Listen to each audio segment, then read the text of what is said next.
it's me, and today I'm here with another reading vlog. A themed one, yay! It is October, it's the end of the month almost. When you're watching this, it's the last day of the month if everything goes to plan. But for me, I still have a week and a couple of days left in the month. And I thought, what is the perfect thing to read during spooky months? Mystery thrillers. If you've been around on the channel, you know I'm not the biggest mystery thriller fan. Just a genre that's never really appealed to me, but here's the catch: a lot of booktubers I follow, thrillers are their favorite genre, so I end up like being interested in a lot of mystery or thriller books, and I own two even. This is from like a couple of years ago when I just picked up any book. Now I'm a bit more selective with the books I pick up, but you wouldn't be able to guess from this large pile of books that I bought in like the last year, but like all of these books I'm like generally really interested in, and these two were more bought on a whim, and then this one I got from the library and I'm still excited to read it. This is kind of more recently with books that I know that aren't my usual thing, like mystery thrillers. I pick them up from the library instead. But yeah, I have 3 books to talk about. They also don't want to cooperate with me, and yeah, I'm gonna give you a quick introduction into them, and then we'll be reading them together. Yeah. The first one I have here is Mr. Mercedes by Stephen King. Stephen King is an author that I've been interested in for a really long time because, you know, he's Stephen King, but I never really know where to start with his books. I read Misery last year, I believe, and I quite liked that. And Mr. Mercedes I've owned for a much longer time. I've owned this since May 2019, which is longer ago than I care to admit. Yeah, reason I got this is because actually The Outsiders is a book by Stephen King that I'm pretty interested in, and this is the first book in like a series that you don't necessarily need to read to understand The Outsiders, but The Outsiders like spoils the series, so that's why I'll be reading them. I don't really know that much about this, but it will be the first book that I'll be reading for this vlog. And then to kind of make it easier on myself, I have A Good Girl's Guide to Murder by Holly Jackson. This is a YA mystery, and it follows this girl who in her town like this murder happened, and everyone thinks that it's solved, but she doesn't really think the official explanation is the actual explanation, so she decides to investigate it on her own. It also has mixed media elements throughout it, which I always love in books, just saying. And I also have recently been thinking, like since I came up with this video concept, I've been thinking about like mystery thrillers I have enjoyed, and most of them were YA mystery thrillers, which I know is an unpopular opinion, but I feel like in YA mystery thrillers there's often like a lot like different things going on as well that I typically enjoy because I read a lot of YA. Well, I don't really have that with adult mystery thrillers, so I'm hoping I will also like this because I've heard like absolutely amazing things about this book. So yeah. And then lastly we have the one I'm actually the most scared about, and that's The 7 Deaths of Evelyn Hardcastle by Stuart Turton. This is one of the oldest books on my TBR. I got it in July 2018, which is even more longer ago than I like to admit. And this one, it has a beautiful map.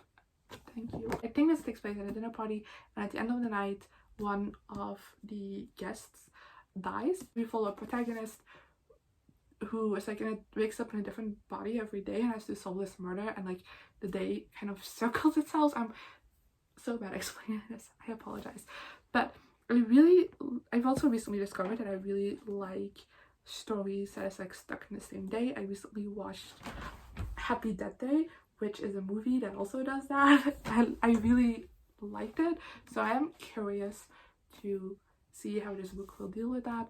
But I've heard like very mixed things about this book. Like I originally bought it because I heard like great things, and then I started hearing bad things, and now recently I feel like the people that are reading it more recently are also really liking it, so I don't know, but I'm reading it in this vlog, so yeah.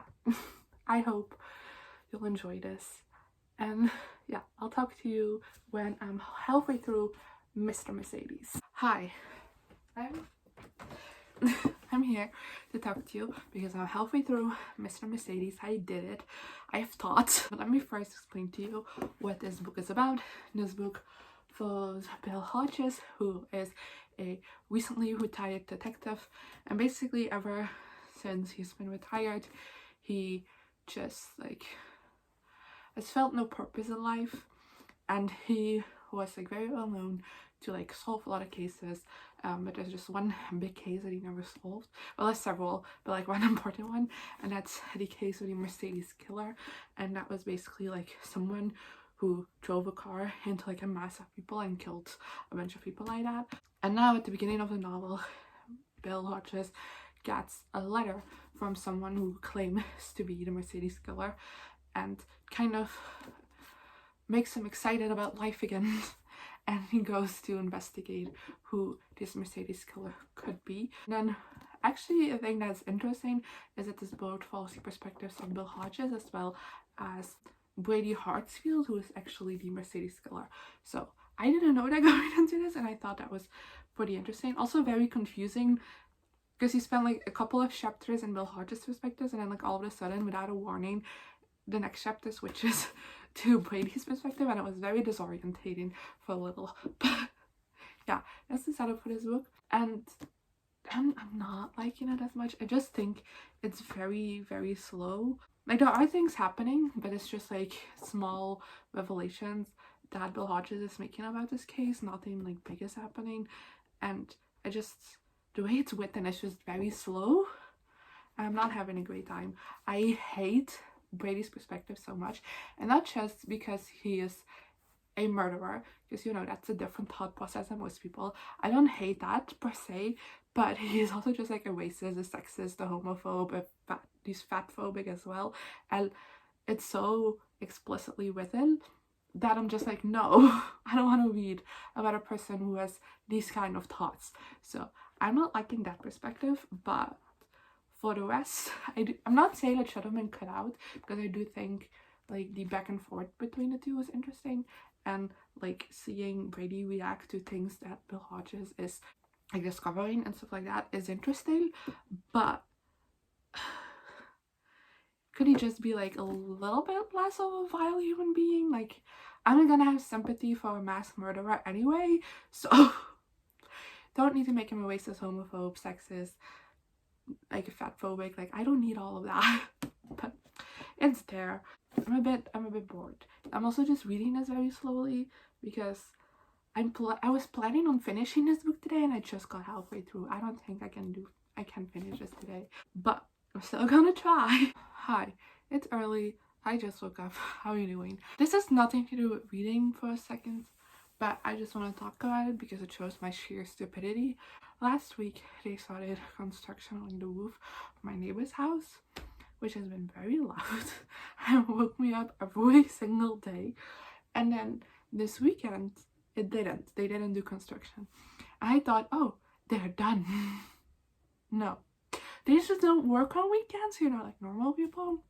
Well, not normal people, but like a lot of people don't work on weekends. And this morning I woke up again. Like, I had 2 nights of good sleep. They couldn't give me more. But last night I finished Mr. Mercedes. I somehow did it. I don't know how I did it, but it's done. Thank God. I ended up giving this 2 to 5 stars because even though the second half was better than the first half, as in it wasn't as derogatory, so it was nice to read. There were other issues with it as well. Obviously, the second half wasn't derived of any derogatory sayings. It wasn't at all. There was still a lot of it, but I feel like it was the like killer's perspective was more like focused on his next killing and trying to plan out stuff about that rather than insulting the entire human race. So that made it a little bit nicer to read. But then I feel like the second half in Bill Hodges' perspective was more about like finally putting like puzzle pieces together and starting to like figure out who the killer could be. And I'm like, this is boring because I already know who it is. Like, I know if you make an assumption, if it's correct or not, because I have been reading from this asshole's perspective the entire time. So I just landed on a 2 to 5 stars. It still didn't really pick up in speed for me. I do think that like the last like 100 pages or so could have been like really exciting if I didn't read an entire book in his asshole's perspective and didn't know who he was. Great start to this vlog, isn't it? Next up, I'm gonna read A Good Girl's Guide to Murder by Holly Jackson, which again, I'm trying to read in one day because I have to go to the library tomorrow. This is a library book, so it will have to be returned. But it's YA, it has mixed media, so I'm expecting this to go by way quicker than this. Hi. It's a very casual update because I'm in a lot of pain, but I'm halfway through A Good Girl's Guide to Murder by Holly Jackson and I'm really liking it so far. Now I'll give you a quick rundown of what this is about, but let me explain to you more properly. This book follows Pip, and in Pip's hometown 5 years ago, a girl went missing, and a couple of days after she went missing, her boyfriend committed suicide, so the police has been convinced that the boyfriend killed the girl and then killed himself afterwards out of guilt. And then of course the case was closed, even though they didn't really have enough evidence. And now 5 years later, Pip is making his assignment in her last year of school, and she has decided to do it on this case because she doesn't believe that what the police says happens actually happens. And yeah, it's really interesting. I really like it.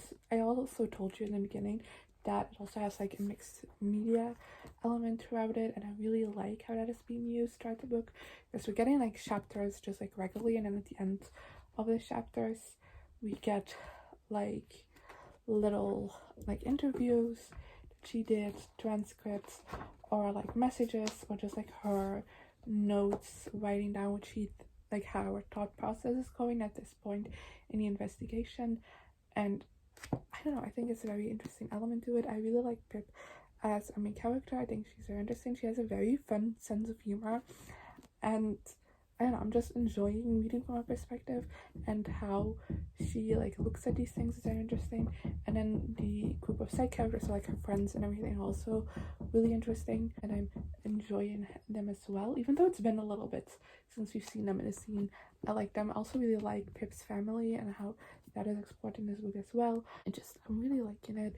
The thing I do think is interesting is that a big part of our investigation at this point is just like figuring out like who this girl actually like was, and like figuring out a lot of secrets about her and stuff. And I think it's very interesting to see this idea of like the very popular pretty girl in school and how it is being deconstructed as she's talking to like her friends and like people who just like casually knew her or something. I think that's very interesting. The thing I also really liking is that the boyfriend is Indian, and that this book also very much touches on the fact that like how he has been portrayed after in the media after like this theory of him being guilty, like him committing suicide, how his like how people's perspective on him were. And like I'm explaining this terribly, but they do mention like kind of like the racism that comes with it as well, because he's Indian and he's not white.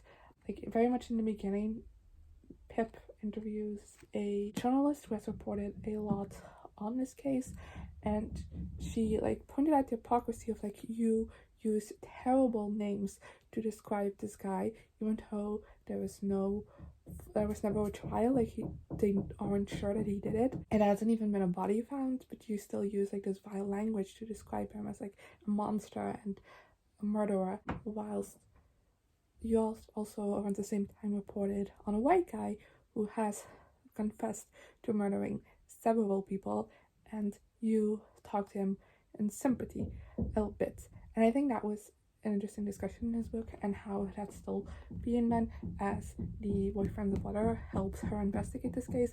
They also talk a lot about like how he is perceived differently and his family is, not just only because they think his brother like murdered someone, but also having that race element in it. I think that's very interesting, and I feel like that's something that I sometimes find missing in mystery fiction. Like I'm also watching You Want to Visit Lion adaptation, and I'm not finished with it, so I don't care enough. But the thing that bothers me about that a little bit is that two of the main characters are people of color, and like their race is like never really mentioned, and how their perception in the case is done as a suspect. and I do think that this book does that really well. So yeah, that was a very long update. I apologize. But I had a lot to say. So yeah, talk to you when I'm done. Hi, if you thought I was a mess yesterday, welcome to today. I barely slept this night. I just overall just slept terribly, and then deconstruction woke me up again, and I'm a mess. But yesterday evening I did finish A Good Girl's Guide to Murder by Holly Jackson, and I'm pleased to tell you I'm giving this 4 stars. I really love this. Well, I'm saying I really love this, but I'm not giving it a 5 star. And I'm thinking about it, I don't think I've ever given a mystery or a thriller 5 stars, but still really good. I already talked a lot about this book in my first update about it, so I don't know if I can say that much more without spoiling it. That is different. I ended up really liking this. I really liked the reveals that were done in this. They were really good, and on some things I picked up, but like it built on way higher and better, and just it was really good. And generally, like at the part where like all the reveals are being made, I just had my mouth open the entire time out of shock. So yay. I had a lot of fun with it. Also really loved the mixed media elements, talked about that already. I just thought it was like a fun addition to the story. It does kind of become less of a thing in the second half, but it still was a lot of I really liked how it was incorporated into the story. I also really liked the discussions around like race when it comes to having a potential suspect that is a person of color and how that's treated in the media. And I really liked how the author like put attention to that. It's something I kind of like miss in a lot of mysteries written by white authors, because this one's written by a white author. And yeah, I really liked it. There's a lot of other shady things going on in this town that we got like little touches on that have nothing to do with the main mystery in this book. So I'm very excited to check out the rest of the series to like learn more about those things. And yeah, next up we have The 7 Deaths of Evelyn Hardcastle, and I'm kind of nervous about this one because, like I said in the intro, it has very mixed reviews. But yeah, I don't have a deadline set on this. Well, I have Sunday because that's when this video has to go up, but I don't have to read it in a day like the previous 2 books. No wait, Mr. Mercedes I read in 2 days, and then this one I read in a day. So let's hope this is good. Hi, how are you doing? It's been a while. Not a while, it's a couple of days, but it's been longer than I planned. Basically, right after I gave you that update on Tuesday, I kind of just got a cold. I didn't eat much. So here we are on Sunday, aka the day this video has to go up, and I'm halfway through the 7 Deaths of Evelyn Hardcastle. Well, I should have been done with this by now. Anyway, I am quite liking this though. I'm only halfway through, which is 206 pages, and I feel like we are still like in the dark on a lot of things and trying to figure out a lot of things. But I'm quite enjoying my time reading it. It's not boring to read at all. It is interesting. A lot of interesting things are being introduced. I quite like switching, like not necessarily switching perspectives, but like switching the person you're in. I think it's very interesting, and how like the original person is kind of influencing the main character's thoughts as well, just like a combination of things. And yeah, but like I said, I feel like we're very much in the dark about a lot of things because I'm halfway through and I couldn't tell you anything that's happening. Okay, that's not true. I can tell you what's happening, but usually like halfway through a mystery book, at least one that's so clearly cut out, as in someone died, we gotta figure out who it is, like what happened to them. I feel like at the halfway mark I have like some things that I'm suspicious of, some things I've picked up on, some theories maybe going on, and I feel like at this point I'm still like, I'm trying to figure out so many things. I'm trying to figure out what I'm trying to figure out, because there are so many different aspects going on to this as well, besides just the murder of Evelyn Hardcastle. There's so many other things going on that I feel like we're still kind of learning what those other things are. And that's fine. It's not a critique of the book. It's just something that's different than I expected, which isn't a bad thing. But like I said, I'm quite enjoying reading this. I think it's a very interesting book. It's very well crafted so far, and I'm enjoying my time reading it, and I'm excited to finish it up. I do think I can finish this up in a realistic time, still get this video edited and uploaded today, but who knows. Hi. I did it. I finished it. I think I'm gonna end up giving it a 4 out of 5 stars because this was pretty good. I thought it was a very well crafted novel. I really liked seeing like things that happens later in the book. I don't know, wait, I'm explaining this one. Like just like little things that are happening in the beginning of the book that are a little bit like, how did this get here? To then be explained by like the actions at the end of the book, because it is the same day on repeat. So I thought that was very well done and very well crafted, and must have been very difficult to write because you gotta keep track of everything, because everything did feel very circular, and I really liked that. I really liked how that was done. I really liked her main character. I really just really liked him, and also just like seeing his personality being affected by like the different bodies he's in, like the side characters that were also like a part of this loop thing. I think the set of characters that are just like trapped in this house, like are the guests in this house, are also very interesting. I really liked how the mystery unraveled, and honestly the plot twist had me shocked. Really good. They were really well done, and there was a lot of things, like not just the murder mystery that was really well done, but also just like the mystery of what this loop thing is got revealed more and more throughout this book, and I thought that was very interesting. And I would actually really love it if Stuart Turton would ever write other books in the future that also set in like this similar kind of loop, because it is mentioned that other loops like this exist where other people are like solving crimes. So I do think that's very interesting. I feel like Stuart Turton could definitely like write other books for that, and having that connected, I don't know, I thought that will be very interesting. I also think this will be very interesting to see adapted, which I know it's gonna, I've seen that it's gonna be adapted into a mini-series, I believe, on Netflix, and I'm very interested in seeing that if that ever comes out, because I feel like this could definitely like translate well to the visual medium, which I really enjoyed this. So this vlog turned out very well. I read 3 books, even though I only have 2 right now. We have Mr. Mercedes, which was a bust, 2 out of 5 stars. And I read A Good Girl's Guide to Murder by Holly Jackson, which is my favorite from the video. I really love this. Would also give it 4 out of 5 stars. And then The 7 Deaths of Evelyn Hardcastle by Stuart Turton, which I also give 4 out of 5 stars. I just told you. So yeah, great. What this taught this taught me that I shouldn't be that scared of mystery thrillers. I do definitely, from this book also, this is more thrillery. This doesn't have a mystery aspect in it. This is the only book in this book that doesn't have a mystery, and I feel like that's something I do need in these books. After having done this vlog, like I need a mystery to keep me going. That's what interests me. So that's a good thing to know. I also think I prefer YA over adult, even though I really like this still. I do think a YA mystery works better for me, which is very unpopular, I know, but that's something I'm learning about myself. That's great. So yeah, thank you for watching this video. Let me know in the comments below if you read any of these books, what you thought of them, as well as some of the thrillers you've read recently, or mysteries.